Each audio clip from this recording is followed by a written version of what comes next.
युवती को शादी से पहले गुटखा खाने का शौक लग गया। विवाह के बाद वे ससुराल पहुंची, लेकिन गुटखा खाना नहीं छोड़ा। पसंद न होने के कारण पति ने गुटखे का विरोध किया, लेकिन पत्नी ने गुटखा खाना बदस्तूर जारी रखा। नौबत यहाँ तक पहुंच गई कि पति ने ही पत्नी को छोड़ दिया है। गुटखे ने पति पत्नी की जिंदगी में जहर घोल दिया।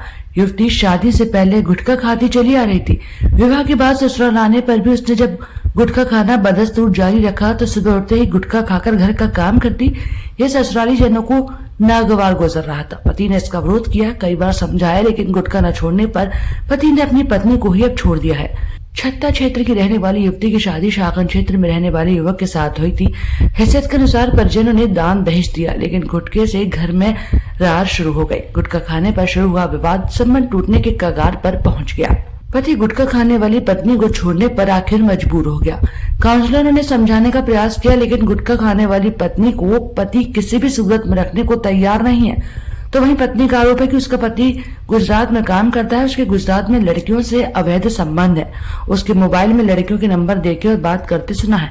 विवाहिता का आरोप है कि पड़ोसी की बहू के लड़का होने पर ससुराली जन उसके साथ मारपीट करते थे। तरह तरह के आरोप लगाकर घर से निकाल दिया है। विवाहिता के शिकायती पत्र पर पुलिस लाइन परामर्श केंद्र डॉक्टर अमित गौड़ ने समझाने का प्रयास किया, लेकिन कोई नतीजा नहीं निकला।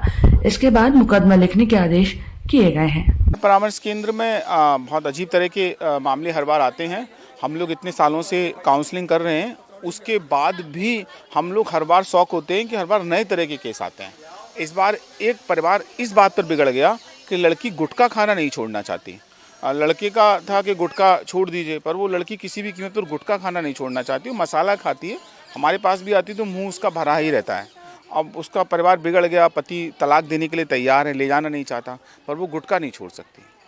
आज तो 3 से 4 मामले इस तरह के आए जो दोनों ही पति पत्नी शिक्षक थे।